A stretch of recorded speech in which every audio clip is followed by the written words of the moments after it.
People ask, what was it like being in that state of mind? I'll be honest, you don't want to know. I'll say this. Go to the darkest moment you've ever had. Think of some time in your life that represents absolute despair. The valley of the shadow of death. That was my best day.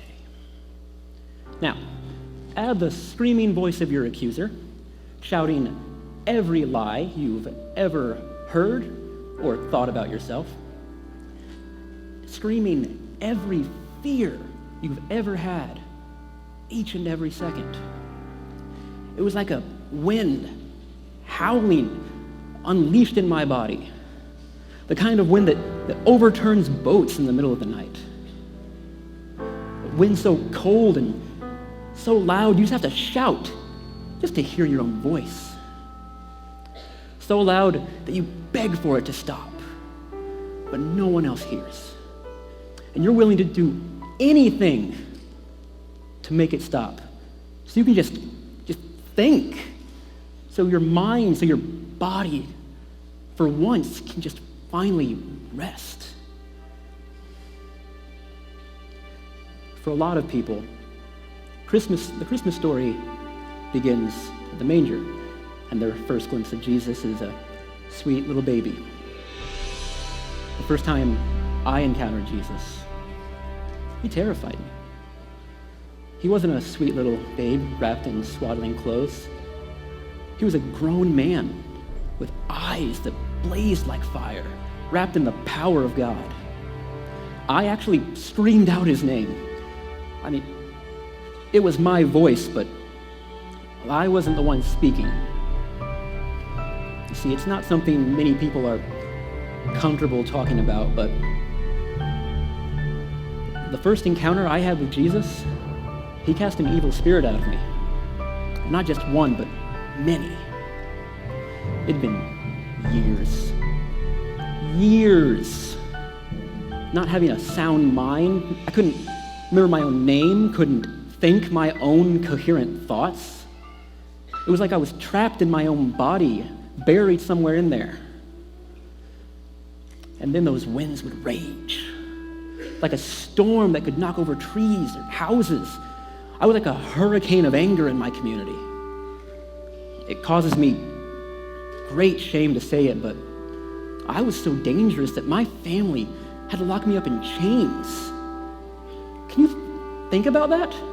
Imagine putting your own boy, the child that you raised, into shackles because he's such a danger to you. How many years did my own mother pray for me, have to avoid me just to be safe? How long did she fear me? It's unbelievable to say it now, but the only place I could find solace to sleep was in a graveyard. I found rest in tombs, lived for the night. My only companions were no longer alive. And then Jesus arrived on our shores. He came after a night there was a terrible storm that raged on the Sea of Galilee. He calmed that storm. And then he commanded legion from me. Jesus was completely unafraid of me. He saw me and had mercy on me. For the first time in my life, I experienced the quiet that comes after a storm. For the first time in my life, I felt whole and I felt safe. It was shalom. It was actual peace, body, soul, mind, my spirit, finally, my own spirit too. That was my first Christmas, right there on those shores. That was the advent of Jesus in my life. He came into my troubled world and saved me in the midst of it. He calmed my storm.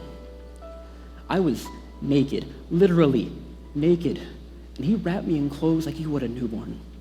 I was hungry and starving for a purpose, and he fed me with the bread of life.